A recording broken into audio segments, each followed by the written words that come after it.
अख्तर्स educational academy welcomes you all, जो करता है आपके साथ ऐसे टॉपिक पर डिस्कशन जिसका थ्योरेटिकल अप्रोच हार्डली और रेयरली कहीं अवेलेबल हो। आज के वीडियो क्लास में हम जिस टॉपिक पर डिस्कशन करेंगे वो टॉपिक है मैथमेटिक्स ब्रांच का कोऑर्डिनेट ज्योमेट्री, जिसे नियामक ज्यामिति भी कहा जाता है।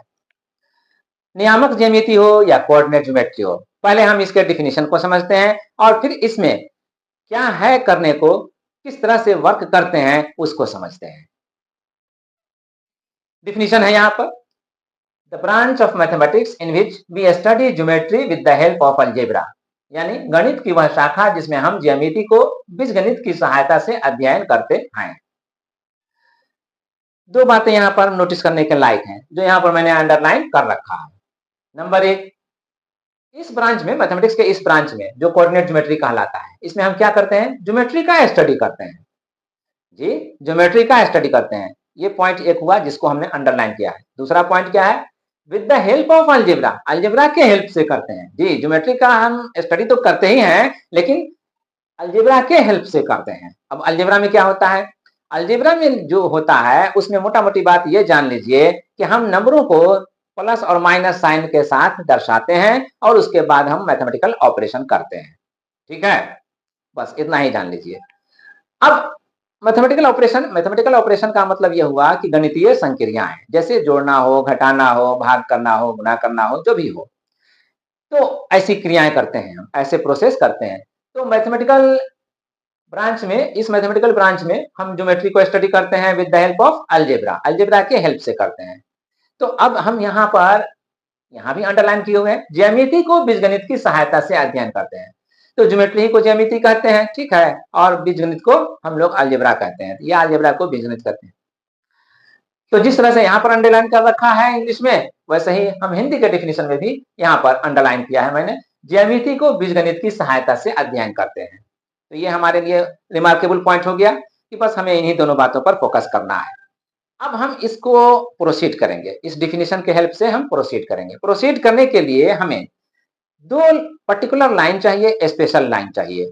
दो स्पेशल लाइन में हम एक लाइन लेंगे, जैसे बोर्ड यहाँ पर ले लिए, बोर्ड का प्लेन, एक लाइन लेंगे जो बॉटम एज देख रहे हैं बोर्ड का, नीचे का, हम इसके पैरेलल लेंगे, और एक लाइन लेंगे जो राइट साइड का हम लाइन देख रहे हैं, इसके पैरेलल में लेंगे। ठीक है, तो जिस तरह से ये बॉटम एज और ये राइट एज को हम देख रहे हैं और अंदाजा कर रहे हैं कि ये परपेंडिकुलर है एक दूसरे पर, यानी एक दूसरे पर लंबवत है, और ना भी है तब भी जो हम लाइन यहाँ पर लेंगे प्लेन में, बोर्ड के प्लेन में, वो एक दूसरे पर लंबवत होगा। ठीक है, तो हम अभी यहाँ मानकर चलते हैं कि ये भी लंबवत है। तो इसलिए हम अगर इस एज के पैरेलल में यहाँ पर एक लाइन ड्रॉ करें, खींचें, और इस एज के पैरेलल में हम यहाँ पर एक लाइन ड्रॉ करें, खींचें, तो वो दोनों भी आपस में एक दूसरे पर परपेंडिकुलर होंगे, लंबवत होंगे। ठीक है, लेट्स ड्रॉ। तो ये दो लाइन है, इसमें से ये लाइन जो देख रहे हैं वो बॉटम एज के पैरेलल है, समानांतर है, और ये जो दूसरा लाइन है वो इस राइट एज के पैरेलल है, समानांतर है। और जिस तरह से ये दोनों एज एक दूसरे पर परपेंडिकुलर हैं, लंबवत हैं, उसी तरह से ये दोनों लाइन भी एक दूसरे पर परपेंडिकुलर हैं, लंबवत हैं। अब इन दोनों का इंटरसेक्टिंग पॉइंट क्या है? ये इंटरसेक्टिंग पॉइंट को मान लीजिए ओ, यहाँ पर नाम दे देते हैं इसका ओ। ठीक है, और इस लाइन का भी एक नाम दे देते हैं, जो लेफ्ट टू राइट यानी कि बाएं से दाएं देख रहे हैं या दाएं से बाएं देख रहे हैं, इसका भी एक नाम देते हैं। इसको हम लिख रहे हैं x x dash, x x dash से लिख रहे हैं, शो कर रहे हैं, लेकिन नाम है इसका एक्स अक्ष। क्या नाम है इसका? एक्स एक्सिस, यानी कि एक्स अक्ष। ठीक है, उसी तरह से इस लाइन को जो यहां पर देख रहे हैं परपेंडिकुलर, यहां पर इस लाइन के लिए एक्स एक्स पर, तो इस लाइन को हम नाम दे देते हैं वाई वाई डैश। ठीक है, ये वाई वाई डैश, इसका नाम हम देते हैं वाई अक्ष, यानी वाई एक्सिस, वाई अक्ष। तो वाई एक्सिस या वाई अक्ष, एक्स एक्सिस या एक्स अक्ष, ये दोनों लाइन का नाम हो गया। अब हम इसी एक्सिस के नाम से इन दोनों को पुकारेंगे। क्लियर, याद रहेगा? ये दोनों लाइन, दोनों एक्सिस जहां पर इंटरसेक्ट कर रहे हैं, वो पॉइंट, वो बिंदु यहाँ पर ओ से दिखलाया जा रहा है, और इसको हम ओरिजिन मान करके चलेंगे। क्या मानकर चलेंगे? ओरिजिन। तो इस ओरिजिन को आप यहां पर लिख सकते हैं ओरिजिन, और इसे हम मूल बिंदु भी कहते हैं। तो ये सब नाम हो गया। तो अब हम इन नामों के हेल्प से, जिसमें हमने देखा एक्स एक्सिस, वाई एक्सिस और मूल बिंदु, इसके हेल्प से इस बोर्ड के प्लेन में हम करेंगे क्या उसको समझें। तो करेंगे क्या हम पहले उसको समझने से पहले यहाँ पर हम यहाँ दिखला दें कि ये जो दो लाइन खींचा गया है, ड्रा किया गया है, दोनों एक दूसरे पर परपेंडिकुलर हैं, दोनों एक दूसरे पर परपेंडिकुलर हैं। तो ये पूरा बोर्ड का प्लेन इन दोनों लाइन की वजह से 4 हिस्सों में डिवाइड हो जा रहा है, 4 डिविजन्स में डिवाइड हो जा रहा है। इसमें से ये जो हिस्सा है ये कहलाता है क्वाड्रेंट 1, यानी चतुर्थांश एक, ये एक क्वाड्रेंट 1 चतुर्थांश एक। और इसके बाएं में चलेंगे हम, तो ये कहलाता है क्वाड्रेंट यानी चतुर्थांश 2 दूसरा। और ठीक इसके नीचे यहां पर आते हैं, तो ये है क्वाड्रेंट यानी कि चतुर्थांश। तो ये जो है चतुर्थांश है वो 3 है, थर्ड। और लास्ट में ये बच जाता है, राइट साइड में आ रहे हैं, इसको कहते हैं क्वाड्रेंट चतुर्थांश 4, चौथा। तो इस तरह से अब हम कह सकते हैं कि इन दोनों लाइनों के हेल्प से, जो हमने एक्सिस मान लिया, नाम दिया एक्स एक्सिस और वाई एक्सिस, तो ये दोनों एक्सिस के हेल्प से अब हम कह सकते हैं कि बोर्ड का पूरा प्लेन 4 हिस्सों में बट गया, 4 डिविजन में डिवाइड हो गया। फर्स्ट डिवीजन यहाँ है जिसको हम कहते हैं क्वाड्रेंट या चतुर्थांश एक। सेकंड डिवीजन ये है जिसको हम कह रहे हैं क्वाड्रेंट या चतुर्थांश 2। और थर्ड डिवीजन यहाँ है जिसको हम कह रहे हैं क्वाड्रेंट या चतुर्थांश 3। और फोर्थ डिवीजन ये है, फोर्थ डिवीजन ये है जिसको हम कह रहे हैं क्वाड्रेंट या चतुर्थांश 4। इसको भी घेर लीजिए, यहाँ ब्रैकेट में रख लीजिए, ठीक है। तो अब ये 4 क्वाड्रेंट्स हो गए हमारे लिए इस बोर्ड के प्लेन में। अब इन सबका काम क्या है उसको भी हम देखेंगे, लेकिन हम उसके पहले हम यहाँ पर एक साइन लाते हैं, क्योंकि हमने कह दिया था कि ज्योमेट्री को हम अलजेब्रा के हेल्प से हम समझना चाहते हैं। तो समझने के लिए हम यहाँ पर एक साइन को इंट्रोड्यूस कर रहे हैं। ये जो मूल बिंदु है ये ओ, जिसको कह रहे हैं ओरिजिन, तो इस मूल बिंदु से हम अगर दाएं जाते हैं डिस्टेंस को मेजर करने के लिए इस एक्स एक्सिस पर, तो वो पॉजिटिव होता है, माना जाता है, ठीक है। और इससे बाएं अगर जाते हैं नापने के लिए, मेजर करने के लिए, तो वो निगेटिव माना जाता है, ठीक है। इससे ऊपर जाते हैं मूल बिंदु से तो ये पॉजिटिव माना जाता है, और इस मूल बिंदु से ओरिजिन से नीचे आते हैं मेजर करने के लिए तो ये निगेटिव माना जाता है। तो अब इन साइन के हेल्प से हम ये कह सकते हैं कि जो क्वाड्रेंट 1 है इसमें एक साइन ये प्लस है, एक साइन ये प्लस है, दोनों का हम अगर पेयर लगाएं तो ये प्लस कॉमा प्लस दे करके लगाएंगे, ऐसे प्लस प्लस, ठीक है। दूसरा, ये क्वाड्रेंट सेकंड में हम आते हैं। तो क्वाड्रेंट सेकंड में हम आते हैं तो पहले हम ये एक्स एक्सिस के लिए ले रहे हैं ना, तो दाएं साइड इसमें गए थे तो प्लस लिए थे, तो बाएं साइड अब इसमें जा रहे हैं तो माइनस लेंगे, तो ये माइनस पहले लेंगे। और उसके बाद इस क्वाड्रेंट में रहने के लिए हम यहाँ से इधर की तरफ जितना चाहे चले जाएं और यहाँ से ऊपर की तरफ जितना चाहे चले जाएं, क्वाड्रेंट 2 में रहेंगे। तो ऊपर जाने के लिए जो साइन हमें ले रहे हैं या लेना चाहिए वो यहाँ पर प्लस का साइन दे रहे हैं, तो प्लस का साइन यहाँ पर दिखला देंगे। तो अब ये माइनस और प्लस का पेयर बन जाएगा। तो सेकेंड क्वाड्रेंट में या क्वाड्रेंट 2 में जो हमारा साइन का पेयर है वो माइनस प्लस है, याद रहेगा। अब उसके बाद हम आते हैं यहाँ क्वाड्रेंट 3 जो दिखला रहे हैं उसमें, इसमें जहां जाएं, इस क्वाड्रेंट में हम जहां जाएं उसके लिए पहले हम इस लाइन पर चलेंगे और वो लाइन पर चलते चलते हम बाएं साइड में जाएंगे चाहे जितना चले जाएं, और साथ ही वहां से फिर नीचे की तरफ आएंगे। तो नीचे में आने में वाई एक्सिस के अलोंग यानी इस लाइन के नीचे चले जाएंगे। तो पहले हम जब इसके अलोंग में चल रहे हैं बाएं चाहे जितना चले जाएं तो माइनस साइन का साथ हम देते हुए चलेंगे, तो इसमें माइनस का साइन देंगे पहले इसके लिए, और फिर उसके बाद चाहे जितना चले जाए उसके बाद फिर नीचे हमें जाना है। तो नीचे जाने के लिए हम जब जाएंगे नीचे इससे, तो नीचे जाने के लिए साइन माइनस का यहाँ पर दिए हैं, तो यहाँ पर भी माइनस का साइन देते हैं। तो इसमें जो साइन का पेयर बनेगा वो माइनस माइनस का बनेगा, ओके। अब लास्ट वन आ रहा है क्वाड्रेंट 4। इसमें देख लीजिए, हम इस लाइन पर पहले चलते हैं दाएं साइड में, तो ये प्लस का साइन हमको बता रहा है कि लेना है, तो प्लस का साइन यहाँ पहले दे देते हैं। फिर उसके बाद चाहे जितना चले जाए दाएं, उसके बाद हमको नीचे आना है, तो नीचे आना है तो यहां से लेकर के वहां तक में सब में नीचे रहना है, और ये साइन माइनस का है, तो यहाँ पर साइन माइनस का देंगे। तो ये माइनस का साइन देने के बाद ये जो पेयर बना साइन का, प्लस और माइनस का बना, तो ये जो पेयर बना प्लस माइनस का बना, तो फोर्थ क्वाड्रेंट में जो भी साइन का रहेगा हिसाब किताब, वो प्लस माइनस में रहेगा। क्लियर?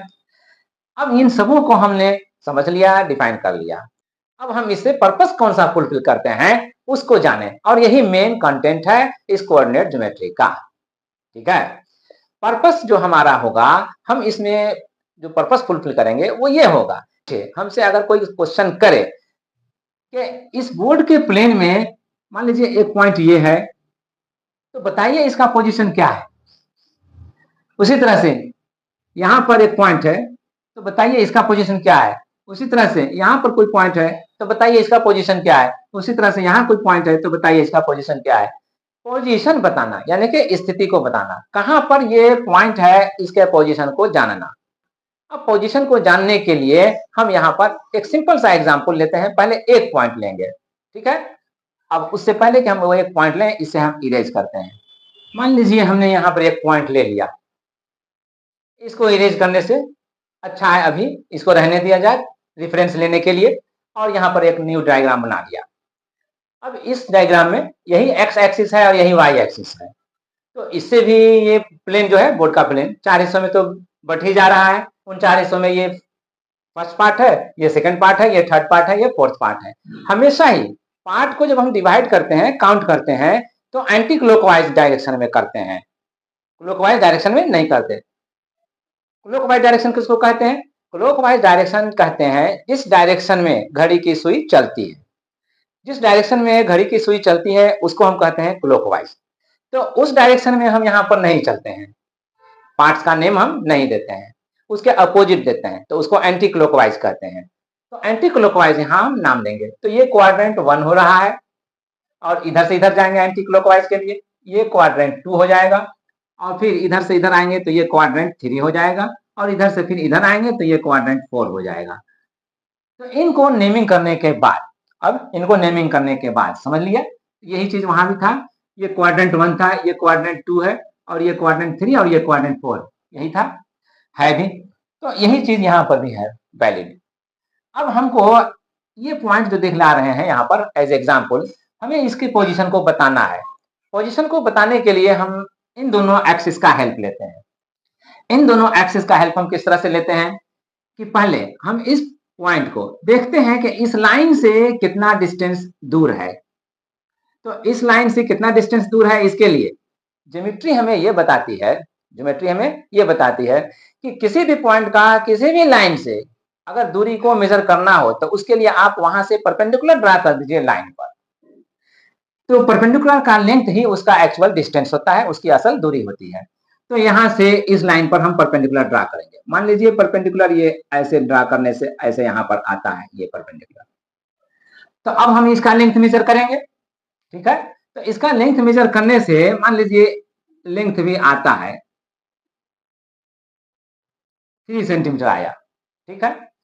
तो अब देखा जाएगा कि जिस तरह से इस लाइन से ये पॉइंट 3 सेंटीमीटर दाएं साइड है, राइट साइड है, तो उसी तरह से इस पॉइंट को अब इस एक्सिस से कितना ऊपर है ये देखा जाएगा। तो उसके लिए भी हम यहां से यहां परपेंडिकुलर ड्रा करते हैं।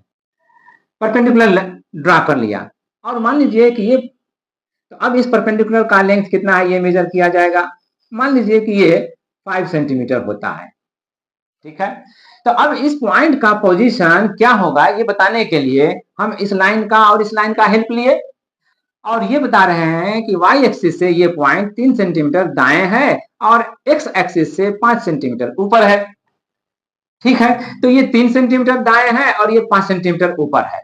अब इसके पोजीशन को एक्सप्रेस करने का, बताने का तरीका ये है कि पहले हम एक ब्रैकेट ले लें, और पहले हम इस 3 सेंटीमीटर जो y एक्सिस से मेजर करने पर आया है उसको दिखला दें 3, और उसके बाद हम फिर कॉमा दें, और ये जो 5 आया है x एक्सिस से ऊपर के लिए इसको लिख दें 5। तो इस पॉइंट का पोजीशन हो गया 3 5। तो अब इस पॉइंट का पोजीशन क्या हो गया, 3 और 5। अब हम इस 3 और 5 के पोजीशन को समझने के लिए हम इस लाइन का या इस लाइन का हेल्प ना लें, थोड़ी देर के लिए हम इसको इग्नोर कर दें और हम इसको हम ले लें, इस पॉइंट को जो ओरिजिन ओ के नाम से जाना जाता है। यहाँ पर हमने इसको यही नाम दिया था, तो ओरिजिन ओ के नाम से जाना जाता है, इसका हम हेल्प लें।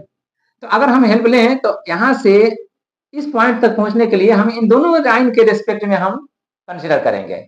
तो पहला कंसिडरेशन होगा कि इस पॉइंट तक पहुंचने के लिए हम इस पॉइंट से पहले राइट साइड जाएं। तो राइट साइड हमें कितना जाना पड़ेगा, क्योंकि यहाँ पर 3 लिखा हुआ है तो 3 यूनिट जाना पड़ेगा। यूनिट यहाँ पर सेंटीमीटर है तो 3 सेंटीमीटर जाना पड़ेगा। तो सेंटीमीटर 3 सेंटीमीटर हम राइट जाएंगे। 3 के सामने यहाँ पर यहाँ कोई साइन है नहीं, तो कोई साइन नहीं है तो नहीं है, तो प्लस अंडरस्टूड है। तो ये राइट साइड में हम चले गए और उसके बाद फिर यहाँ से ठीक ऊपर चलना पड़ेगा। कितना चलना पड़ेगा, तो यहाँ पर 5 लिखा हुआ है तो 5 सेंटीमीटर चलना पड़ेगा। सेंटीमीटर यहाँ पर यूनिट हम ले रहे हैं, तो ठीक है, जो हम यूनिट ले रहे हैं उसी में हम चलेंगे और उसी में एक्सप्रेस करेंगे। सेंटीमीटर है तो सेंटीमीटर ही सही। तो ये इसका पोजीशन हो गया बताने के लिए। अब हम कहेंगे कि ओरिजिन से 3 सेंटीमीटर एक्स एक्सिस के अलोंग और 5 सेंटीमीटर वाई एक्सिस के अलोंग, इसका पोजीशन हो गया। इसी तरह से अब जैसे हमने यहाँ पर बताया था ये सेकंड पॉइंट ले रहे हैं, तो सेकंड पॉइंट अगर हम ले लें यहाँ पर, मान लीजिए ये ले लिया, तो ये कितना है, इसका पोजीशन क्या है, ये कैसे बताएंगे। तो इसके पोजीशन को बताने के लिए फिर हम यहाँ से भी देखेंगे कि वाई एक्सिस के साथ ये परपेंडिकुलर कितना डिस्टेंस जा रहा है और एक्स एक्सिस के साथ कितना परपेंडिकुलरली डिस्टेंस ले रहा है। या ओरिजिन के रेस्पेक्ट में हम इसकी तरह एक्सप्रेस करना चाहें तो इस पॉइंट तक पहुंचने के लिए, इसको पॉइंट को पोजीशन को अप्रोच करने के लिए ओरिजिन से हम पहले इधर आएंगे जो ठीक इस पॉइंट के नीचे होगा, और इसके बाद यहाँ पर आने के बाद फिर सीधे ऊपर की तरफ चले जाएंगे परपेंडिकुलर लाइन एज्यूम करते हुए, जो यहाँ पर पहुंचा देगा हमें। तो इस तरह से इसके पोजीशन को हम अप्रोच कर लेंगे ओरिजिन से। कितना होगा अब वो हम मेजरमेंट लेने के बाद ही श्योर हो पाएंगे। थोड़ी देर के लिए सपोज कर लीजिए, कि इसका पोजीशन आ रहा है -10 और 8, -10 और 8। तो इसका ये पोजीशन आ रहा है। इसके माने क्या हुआ कि इस पॉइंट का पोजीशन -10 और 8 पर है, तो पहले हम -10 चलेंगे ओरिजिन से लेफ्ट साइड में, इधर से लेफ्ट साइड जाएंगे एक्स एक्सिस के अलोंग। कितना यूनिट, 10 यूनिट। सेंटीमीटर अगर हम ले रहे हैं यूनिट तो सेंटीमीटर में बताएंगे। तो 10 सेंटीमीटर हम लेफ्ट जाएंगे, बाएं जाएंगे। यहाँ पर क्या चले थे, दाएं चले थे, राइट गए थे, यहाँ पर लेफ्ट जाएंगे। तो 10 सेंटीमीटर लेफ्ट जाएंगे, है ना। तो लेफ्ट ना बताते हैं इसीलिए हम यहाँ पर साइन माइनस का दिए हैं। तो अब हम -10 कह रहे हैं तो -10 हमें लेफ्ट साइड में जाने को कह रहा है, तो लेफ्ट साइड में जाएंगे। अब ठीक इसके सामने पहुंचने के बाद अब ऊपर चले जाएंगे। कितना ऊपर हो जाएंगे, ये 8 है। 8 के पहले कौन सा साइन अंडरस्टूड है, नहीं दिया हुआ है इसलिए प्लस का, तो प्लस है इसीलिए हम यहाँ से ऊपर की तरफ जाएंगे। अगर माइनस होता है तो हम नीचे आते हैं, जैसे कि यहाँ पर दिखला रहे हैं कि ओरिजिन से अगर नीचे जाएंगे तो नेगेटिव साइन हमें कंसीडर करना पड़ेगा। लेकिन यहाँ पर हम क्या कर रहे हैं, ओरिजिन से ऊपर की तरफ जा रहे हैं। इस पॉइंट तक पहुंचने के लिए इस लाइन से ऊपर जाने का मतलब ओरिजिन से ऊपर जाना, और ये प्लस। तो -10 और 8 इसका पोजीशन हो गया। तो इसी तरह से यहाँ पर जो हमने थर्ड पॉइंट को एग्जांपल दिया था और यहाँ पर फोर्थ पॉइंट का एग्जांपल दिया था, इसके पोजीशन को भी हम अप्रोच कर सकते हैं। ठीक है, ये हम आपके ऊपर छोड़ देते हैं और चलते हैं अब हम इसके लिए एक्चुअल एक प्रॉब्लम को सॉल्व करने के लिए, जो हमें ये अंडरस्टैंड कराएगा, ये हमें आइडिया देगा। लेकिन इससे पहले भी यहाँ पर जो ओरिजिन ओ है उसके भी पोजीशन को हम यहाँ पर फिक्स कर लें। अगर यह ओ है तो ये तो इंटरसेक्टिंग पॉइंट है, दोनों अक्षों का कटान बिंदु है। तो कटान बिंदु का इसके हिसाब से या इसके अकॉर्डिंग में क्या पोजीशन होगा, तो ये जो कटान बिंदु है इसको हम ये समझते हैं कि हमें यहाँ से ना दाएं जाना है ना बाएं जाना है, ना ऊपर जाना है ना नीचे जाना है ना। तो जब ना दाएं ना बाएं ना ऊपर ना नीचे, तो इसके लिए पहले हम इसको एक्सप्रेस करने के लिए कि ना हमें दाएं जाना है ना हमें बाएं जाना है, पहले हम ये देते हैं 0। और फिर दूसरे बात के लिए कि ना हमें ऊपर जाना है ना हमें नीचे जाना है, वाई एक्सिस के अलोंग, तो इसके लिए भी हम एक दूसरा 0 देते हैं। तो इस तरह से ये जो ओरिजिन है ओ, उसका जो पोजीशन हो गया वो 0 0 हो गया। ठीक है, तो इस तरह से अगर हम किसी के पोजीशन को इंडिकेट करते हैं तो अब हमें ये मेथड इंडिकेट करने का कहलाता है कोऑर्डिनेट, है ना। तो अब इसका इस पॉइंट का पोजीशन का जो कोऑर्डिनेट था वो 3 5 हुआ। तो इसी तरह से अगर हम इस पॉइंट का पोजीशन को बताएं तो इसका कोऑर्डिनेट हुआ -10 और 8। तो हम जितने भी पॉइंट्स होंगे प्लेन में जितने भी पॉइंट्स होंगे सबके पोजीशन को हम बता सकते हैं, सबके कोऑर्डिनेट को हम बता सकते हैं। क्लियर? ठीक है, एक नाम ये जान गए कि ओरिजिन का पोजीशन ये होता है 0 0, कोऑर्डिनेट फॉर्म इसका हो गया ओरिजिन का। एक नाम और जानेंगे और तब हम एक प्रॉब्लम को पिकअप करेंगे। ये जो हम एक्स एक्सिस के अलोंग चलते हैं और वाई एक्सिस के अलोंग चलते हैं, तो एक्स एक्सिस के अलोंग चली जाने वाली दूरी को कहा जाता है एब्सिसा यानी भुज, और वाई एक्सिस के अलोंग चली जाने वाली दूरी को कहा जाता है ऑर्डिनेट यानी कोटि। तो हम यहाँ पर एक नाम एब्सिसा का और एक नाम ऑर्डिनेट का यानी एक नाम भुज और एक नाम कोटि यहाँ पर एक्सप्रेस करते हैं और फिर हम प्रॉब्लम को पिकअप करते हैं। उसको डिफाइन करने के लिए, जिससे हमने अभी एब्सिसा और ऑर्डिनेट नाम दिया था, उसको डिफाइन करने के लिए हम एक जनरल पॉइंट ले रहे हैं P, और इस P पॉइंट का हम कोऑर्डिनेट पेयर जो बना रहे हैं एक्स वाई से बना रहे हैं। तो इसको जो x है वो हम कहेंगे इसको, और इसको नाम देंगे एब्सिसा यानी भुज, और इसको जो y है उसको हम नाम देंगे ऑर्डिनेट यानी कोटि। तो अब यहाँ x और y जो ऑर्डिनेट और कोटि हुआ, ठीक है। तो अब यही चीज हम यहाँ पर परपेंडिकुलर ड्रा करके दिखला देते हैं। परपेंडिकुलर का लेंथ जिसके लिए x अंडरस्टैंड कर रहा है और y अंडरस्टैंड कर रहा है, यानी जिसके लिए एब्सिसा और ऑर्डिनेट मीन्ट है उसको हम यहाँ पर शो कर देते हैं। तो यहाँ से परपेंडिकुलर x एक्सिस पर ड्रा कर लिया गया। तो जो परपेंडिकुलर ड्रा किया गया ये परपेंडिकुलर का लेंथ अलोंग y एक्सिस है, इसलिए ये y होगा। तो अब इस y को हम क्या नाम देंगे? ऑर्डिनेट यानी कोटि। और यहां से यहां तक का जो लेंथ है ये x एक्सिस के अलोंग है, तो यहां से यहां तक का लेंथ का नाम क्या होगा? ये जो x आ रहा है इसको हम x कह दें, तो इसका नाम क्या होगा? इसका नाम जो होगा वो होगा एब्सिसा। एब्सिसा यानी जिसको हम कहते हैं भुज। इस तरह से इस P का जो कोऑर्डिनेट है एक्स वाई, इसमें इस x को कहा जाता है एब्सिसा और y को कहा जाता है ऑर्डिनेट, यानी x को हम भुज कहेंगे और y को कोटि कहेंगे। तो अब इसी एब्सिसा और इस ऑर्डिनेट से ये पॉइंट का कोऑर्डिनेट बन रहा है। तो इन जनरल हम कह सकते हैं कि किसी भी पॉइंट के लिए एब्सिसा और ऑर्डिनेट का पेयर कोऑर्डिनेट कहलाता है। क्लियर? इसको हम एज फॉर्मूला यहाँ पर मेंशन कर दें, फिर आगे बढ़ें। तो बस एब्सिसा ऑर्डिनेट यानी भुज और कोटि, इन्हीं का ऑर्डर पेयर कहलाएगा कोऑर्डिनेट।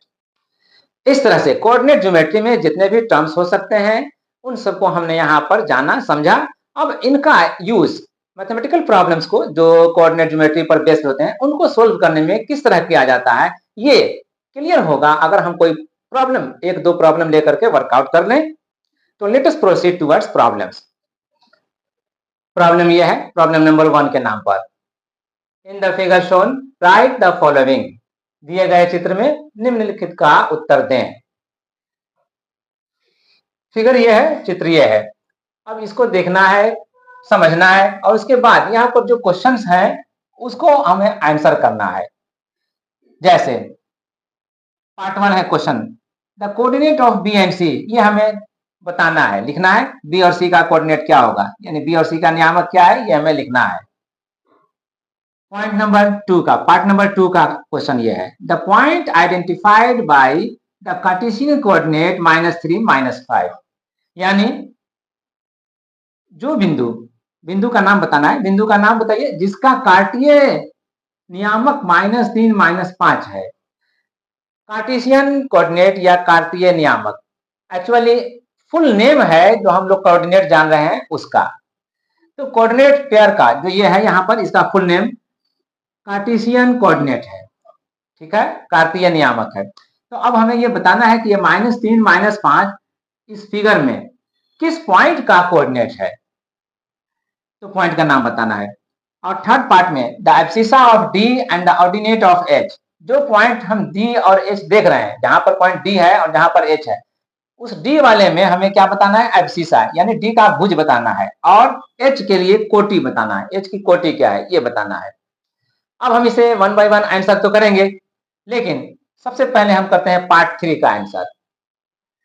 ठीक है, तो डी यहाँ है, ये डी यहाँ है, तो इसकी जो एब्सिसा हम लेंगे, इसका जो एब्सिसा लेंगे, तो इसका जो एब्सिसा लेंगे वो हम वाई एक्सिस से जो चलते हैं डी के सामने चल करके, तो एक्चुअली वही ना होगा, ये एक्स एक्सिस पर चली जाने वाली दूरी। तो ओ से यहाँ तक आने पर जहां पहुंच रहे हैं वो ठीक डी के सामने पहुंच रहे हैं, तो इसको पहुंचने पर जो हमें मिल रहा है वो 6 है। तो इसका मतलब ये हुआ कि एब्सिसा 6 है। तो डी का अगर कोऑर्डिनेट भी लिखा जाता तो क्या होता, डी का कोऑर्डिनेट लिखा जाता तो ओ से डी के सामने पहुंचने का कितना अप्रोच हो रहा है 6, और फिर यहाँ एक्स एक्सिस से फिर ठीक ऊपर जाने पर डी पर पहुंचते हैं, तब जाकर के कितना ऊपर पहुंच रहे हैं डी पर, ये पॉइंट यहाँ पर जो सामने है यहाँ पर 4 और 6 के बीच में है, तो ये 5 होना चाहिए। यस, एक्सपर्ट यही करते हैं कि ये 5 है, मिड पॉइंट है इसलिए, तो 5 है, तो 5 ये हुआ, 5 ये हुआ और 6 ये हुआ। तो इसका कोऑर्डिनेट अगर हम लिखेंगे तो क्या लिखेंगे, 6 और 5 ये लिखेंगे। यही 6 जो है वो डी का एब्सिसा हो गया। क्या हो गया, ये एब्सिसा, एब्सिसा यानी कि भुज। क्या है ये, तो अब आंसर कर सकते हैं इसको 6, ये आंसर यहां पर हो गया। अब उसके बाद डी का तो एब्सिसा हो गया, अब हमें चाहिए एच का ऑर्डिनेट। एच कहाँ है, एच यहाँ है, तो यहाँ जो देख रहे हैं तो इसका कोऑर्डिनेट हम अगर देख लें तो इस फिगर से हम क्या जज कर सकेंगे, इस एच का कोऑर्डिनेट के लिए हम यहाँ एच तक अप्रोच करते हैं जाकर के ओरिजिन से एच तक अप्रोच करने के लिए पहले हमें ओ से लेफ्ट आना पड़ेगा, ठीक एच के सामने यहाँ पर। तो ये पॉइंट कौन सा है, ये पॉइंट -6 और -8 का मिड पॉइंट है, तो जरूर ही ये -7 होगा। यस, तो इसको हम -7 यहाँ पर शो कर लेते हैं। तो -7 ये हो गया, तो -7 ये हो गया, -7 पहले यहाँ लिख दीजिए, और फिर उसके बाद इस पॉइंट से ठीक एच तक अप्रोच करने के लिए नीचे आना पड़ेगा कितना, तो ये यहाँ पर कौन सा पॉइंट यहाँ मार्किंग है, तो -2 और -4 के मिड पॉइंट है ये, तो -3 होगा, तो ये -3 है। तो इसका कोऑर्डिनेट जो एच का है वो -7 और -3 है, यही डिसाइड हो रहा है। तो इसमें -3 इसकी कोटि है, इसका ऑर्डिनेट है, ऑर्डिनेट यानी कोटि इक्वल टू -3, तो ये इसका आंसर होगा। क्लियर, तो इस पार्ट ए का तो आंसर हो गया। ठीक है, अब पार्ट ए का आंसर हो गया, तो अब हमारे पास ये स्पेस हो जाएगा अगर हम इसे इरेज कर दें। Let's do. अब पार्ट थर्ड का आंसर क्लियर कर लेने के बाद हम आते हैं पार्ट 2 पर। The point identified by the Cartesian coordinate -3 -5, इस पर। तो इस पर अगर आते हैं तो इसका आंसर क्या होगा, इसका आंसर जो होगा, अब देखने के लिए कि -3 और -5 किसका कोऑर्डिनेट है, हम इस फिगर में देखेंगे और सर्च करेंगे। तो -3 कहाँ है, -3 ये एब्सिसा है, तो हम ओरिजिन से -3 आने के लिए यहाँ पर आएंगे। यहाँ पर आते हैं तो यहाँ से ना तो ऊपर और ना ही नीचे कोई पॉइंट है जिसको हम कह सकेंगे कि उसका कोऑर्डिनेट -3 हो सकता है -5 के साथ, नहीं है। इसका मतलब ये हुआ कि -5 को सर्च करना बेकार है। तो -3 का पेयर है ना -5, तो -3 ही जब नहीं मिल रहा है किसी पॉइंट के लिए, तो -5 को सर्च करना नहीं है, और तब डायरेक्टली हम यहाँ पर आंसर कर सकते हैं कि no point has the coordinate -3 -5, यानी दिए गए किसी बिंदु का नियामक -3 -5 नहीं है। तो ये हुआ आंसर पार्ट 2 का, इस क्वेश्चन का जो प्रॉब्लम नंबर 1 है उसका पार्ट 2 का ये आंसर हुआ। कोई भी पॉइंट इसमें ऐसा शो नहीं है। अब आते हैं पार्ट 1 का, अब इसे इरेज कर लें। अब पार्ट 1 का आंसर करने आते हैं, the coordinate of B and C. तो हमें आंसर करना है बी का कोऑर्डिनेट क्या है, बी का नियामक क्या है, सी का कोऑर्डिनेट क्या है, सी का नियामक क्या है। इस फिगर से हम आते हैं बी और सी को सर्च करते हैं। बी यहाँ है और सी यहाँ है, तो बी का कोऑर्डिनेट को बताने के लिए हम यहाँ पर क्या देख रहे हैं, यहाँ तक अप्रोच करने के लिए ओरिजिन से चलेंगे। तो पहले हम ओरिजिन ओ से लेफ्ट साइड आएंगे, यहाँ पर आके ठहरेंगे ठीक बी के नीचे। तो यहाँ पर कहाँ पर आए, कहाँ पर पहुंचे, ये -4 और -6 का मिड पॉइंट है। कौन सा पॉइंट होगा ये, जरूर ही -5 होगा, -5 होगा।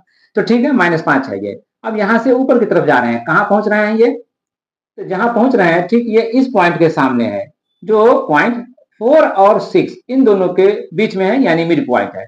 तो ये 4 और 6 के बीच में तो 5 ही होता है, तो ये 5 है, तो जरूर ही यहाँ से यहाँ तक 5 ही होगा। इसलिए अब इसका कंप्लीट जो इंफॉर्मेशन हुआ यहाँ पर -5 और 5 ये हुआ, तो इसका कोऑर्डिनेट यही हुआ -5 और 5, इसका आंसर यहाँ करेंगे। और सी के लिए हम देखते हैं, सी तक अप्रोच करने के लिए, ओरिजिन से सी तक अप्रोच करने के लिए पहले हम यहाँ से राइट जाएंगे, कितना, तो 2 और 4 के बीच में आ रहे हैं, जो सी के ठीक सामने है, तो यहाँ पर तो 3 होना चाहिए, तो यहाँ पर 3 है, 4 और 2 का जो मिड पॉइंट है वो 3 है, तो 3 से फिर नीचे आ रहे हैं सी तक पहुंचने के लिए, तो कितना नीचे आ रहे हैं, ये जो नीचे आ रहे हैं तो हम इस पॉइंट के सामने आ रहे हैं, ये पॉइंट कहाँ पर है, किस मार्किंग के साथ है, तो ये पॉइंट -2 और -4 के बीच में है, मिड पॉइंट है, तो -3 होगा ये।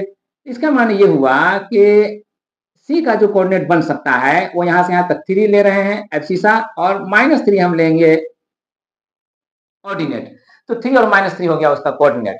तो अब ये जो हुआ सी का कोऑर्डिनेट यहाँ पर जो देंगे 3 और -3 ये कहा करके देंगे, तो ये हो गया इसका आंसर। इस तरह से पार्ट वन का भी आंसर हो गया कंप्लीटली। अब इस पार्ट 1 के साथ प्रॉब्लम नंबर 1 को कंप्लीट करने के बाद प्रोसीड करते हैं प्रॉब्लम नंबर 2 की तरफ। प्रॉब्लम नंबर 2 ये है, show the points in appropriate quadrant, मतलब दिए गए बिंदुओं को उनके उपयुक्त चतुर्थ अंश में दिखाएं।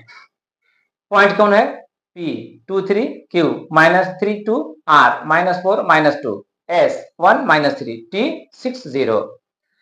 इनको हम किस क्वाड्रेंट में आएंगे, इनको हमें दिखलाना है, दिखलाएंगे। तो इस ग्राफ के हेल्प से हम इन पॉइंट्स को पहले हम उसमें दिखला दें, फिर हम यहाँ पर आंसर कर लेंगे। पॉइंट P 2 और 3 है, तो 2 और 3 कहाँ आएगा, 2 यहाँ पर है और ठीक 3 जाने के लिए हमें ऊपर चढ़ना पड़ेगा, 2 और 4 के बीच में यहाँ पर, तो ये पॉइंट जो आएगा यहाँ आएगा 2 और 3, तो ये P पॉइंट हो गया। अब ये किस क्वाड्रेंट में पड़ रहा है, अगर हमें क्वाड्रेंट का इंफॉर्मेशन है तो ये क्वाड्रेंट 1 है, ठीक है, ये क्वाड्रेंट 2 है, और ये क्वाड्रेंट 3 है, और ये क्वाड्रेंट 4 है। तो इस तरह से ये P पॉइंट फर्स्ट क्वाड्रेंट में पड़ रहा है, पहले चतुर्थांश में पड़ रहा है, ठीक। और उसके बाद आइए Q -3 2, तो -3 2 के लिए हम ओरिजिन से -3 लेफ्ट आएंगे, तो -2 और -4 के बीच में यहाँ पर आएंगे, यहाँ पर आने के बाद -3 और 2 तक जाना है, 2 पॉजिटिव है इसलिए हम ऊपर चलना चाहेंगे, तो ये 2 के सामने हम यहाँ पर आके ठहर जाएंगे, तो यहाँ पर आएंगे तो ये हो जाएगा Q, इस Q का कोऑर्डिनेट -3 और 2 -3 2, ये Q का हो गया पोजीशन। ये किस क्वाड्रेंट में पड़ रहा है, ऑब्वियसली सेकंड में, तो ये सेकंड क्वाड्रेंट में पड़ रहा है। अब उसके बाद R में आइए, R -4 और -2 है, तो -4 -2 के लिए हम क्या करेंगे, यहाँ ओरिजिन से चलेंगे पहले -4 के लिए, तो हम पहुंचेंगे कहाँ पर, यहाँ पर पहुंचेंगे, है ना, ये -2 है और ये -4 है, तो यहाँ पर पहुंचेंगे, यहाँ पर पहुंचने के बाद फिर -2 हमें चलना है ना, तो -2 यहाँ है, तो इसके सामने हम आके रुकेंगे, तो इसके सामने हम आके रुकेंगे तो यही पॉइंट हो जाएगा R, और इसका कोऑर्डिनेट होगा -4 -2। तो ये किस क्वाड्रेंट में पड़ रहा है, तो -4 और -2 ये जिस क्वाड्रेंट में पड़ रहा है वो क्वाड्रेंट थर्ड है, 3, ठीक है, तो ये थर्ड में पड़ रहा है। अब उसके बाद R के बाद आते हैं S, पॉइंट S पर 1 और -3 है, तो 1 और -3 है, तो हम यहाँ पर 1 तो यहाँ देख रहे हैं पॉजिटिव है इसलिए 1 यहाँ आएगा, और 3, अच्छा 1 और -3 है, ओके, तो ठीक है, S जो है कि 1 के लिए तो हम यहाँ आएंगे और -3 के लिए हम डाउनवर्ड जाएंगे नीचे, तो ये -3 का पॉइंट मार्किंग है, तो इसके सामने आके हम ठहर जाएंगे, तो यही पॉइंट जो होगा 1 और -3 को शो करेगा, तो यह S हो गया। तो ये किस क्वाड्रेंट में पड़ रहा है, ऑब्वियसली फोर्थ क्वाड्रेंट है, यस। तो अब इन पॉइंट्स का जो हमें कोऑर्डिनेट्स को डिसाइड करना था वो सब तो 1 बाय 1 हो गया। अब एक और पॉइंट बच रहा है T 6 और 0, इसको हम कहाँ पर फिक्स करेंगे, किस क्वाड्रेंट में, लेट्स सी। तो T के लिए 6 हमें चलना है, तो पहले तो हम और अब सीधा चलेंगे 6, यहाँ पर पहुंचेंगे ओरिजिन से इधर राइट साइड चलेंगे एक्स एक्सिस पर, तो ये पॉजिटिव 6 हुआ, और उसके बाद ये 0 है, ऑर्डिनेट 0, तो 0 का मतलब कि ना हमें ऊपर जाना है और ना ही नीचे जाना है, तो यहीं पर ठहर जाएंगे, यस यहीं पर ठहर जाएंगे। तो यही पॉइंट जो हुआ वो 6 और 0 का हुआ। तो ये पॉइंट जब 6 0 इस पर आ रहा है, इस एक्स एक्सिस पर आ रहा है, इस पर इस एक्स एक्सिस पर आ रहा है, तो इस एक्स एक्सिस पर आ रहा है, तो अब यह ना तो फर्स्ट क्वाड्रेंट में कहा जाएगा ना ही फोर्थ क्वाड्रेंट में कहा जाएगा, तो इसका क्वाड्रेंट श्योर नहीं है, ये एक्सिस पर कहलाएगा। एक्चुअली इसका आंसर होगा on the x axis, x अक्ष पर। ठीक है, तो अब हम यहाँ पर एक्स एक्सिस पर आंसर इसका करेंगे। तो now we answer to all the points. यहाँ पर लिखेंगे पॉइंट्स और यहाँ पर लिखेंगे क्वाड्रेंट्स।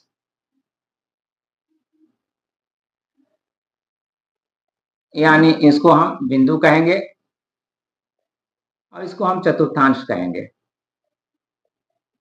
चतुर्थांश। तो अब हम यहाँ पर P लिख रहे हैं। P के लिए हम क्या दे रहे हैं कोऑर्डिनेट 2 और 3, ये। तो ये किस क्वाड्रेंट में जा रहा है? ये जा रहा है फर्स्ट क्वाड्रेंट में, तो ये 1 यहाँ लिखा जाएगा। Q ले लें, Q हमारे पास -3 और 2 है, तो ये किस क्वाड्रेंट में जा रहा है? ये सेकंड में जा रहा है, तो यहाँ पर सेकंड लिखेंगे। R किस क्वाड्रेंट में जा रहा है? -4 और -2 है, तो ये थर्ड क्वाड्रेंट में जा रहा है, ये थर्ड क्वाड्रेंट लिखेंगे। S 1 और -3 है, ये किस क्वाड्रेंट में जा रहा है? ये फोर्थ में जा रहा है, तो फोर्थ में आ रहा है। तो जितने भी पॉइंट्स का हमने यहाँ पर क्वाड्रेंट्स डिसाइड किया था, चतुर्थांश को चुना था, वो सब यहाँ पर हमने लिख दिया।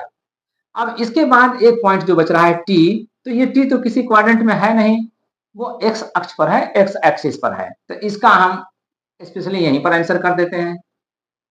6 और 0 जो है वो on the x axis, on the x axis यानी एक्स अक्ष पर।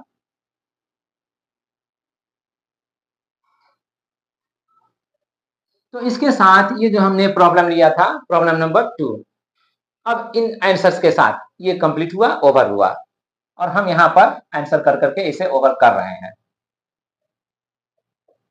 आंसर। तो इन प्रॉब्लम्स को वर्कआउट करने के साथ हम ये जान गए कि कोऑर्डिनेट ज्योमेट्री में कौन कौन से टर्म्स हैं और उनके क्या इंपॉर्टेंस हैं, और इसका फिर यूटिलिटी क्या है, इसका कहाँ पर एप्लीकेशन है। अब इससे पहले कि आज के वीडियो क्लास को हम ओवर करें, यहाँ पर हम रिक्वेस्ट करना चाहेंगे, अगर आपको ये वीडियो क्लास फ्रूटफुल लगा, यूजफुल लगा, तो आप इसे अपने फ्रेंड्स में भी शेयर कीजिए। हो सकता है कि आपके शेयर करने से उनका भी कॉन्सेप्ट क्लियर हो जाए और वो भी खुद को इम्प्रूव कर सकें। और ये भी हो सकता है कि आपको ये वीडियो क्लास यूजफुल ना लगा हो, कहीं पर आपको ट्रबल रहा हो। अगर कहीं पर ट्रबल है, कहीं पर कॉम्प्लिकेशन है, तो इसको चेक करने के लिए, ट्रबल है या नहीं है इसको चेक करने के लिए आप अपने एक्सरसाइज से 2-4 प्रॉब्लम को सिलेक्ट कीजिए, चूज कीजिए और उसको वर्कआउट कीजिए। एटलीस्ट 5 क्वेश्चन लीजिए और वर्कआउट करने के दौरान ये देख लीजिए कि कितने क्वेश्चंस जो आपने टिकअप किया है उसमें से कितने क्वेश्चंस को आप वर्कआउट कर पाते हैं। अगर 3 भी हो जाता है, इसका मतलब है कि आपने कॉन्सेप्ट को गेन कर लिया है। ठीक है, 1-2 प्रॉब्लम आपसे हो सकता है नहीं वर्कआउट हुआ होगा, तो उसमें कुछ कॉम्प्लिकेशन रहा होगा। अगर कोई कॉम्प्लिकेशन आता है तो आप कमेंट बॉक्स में अपने कमेंट्स के जरिए मुझे फीडबैक दीजिए। आने वाले किसी न किसी वीडियो क्लास में उस प्रॉब्लम को मैं फोकस करूंगा और वहां पर आप देखेंगे कि किस स्टेप में आप मिस्टेक कर रहे थे, उससे आपका कॉन्सेप्ट जो है ना इनहेंस होगा। तो अब हम इस वीडियो क्लास को आज कंक्लूड करते हैं। मिलते हैं फिर किसी वीडियो में, फिर किसी टॉपिक पर डिस्कशन करते हुए। Thank you.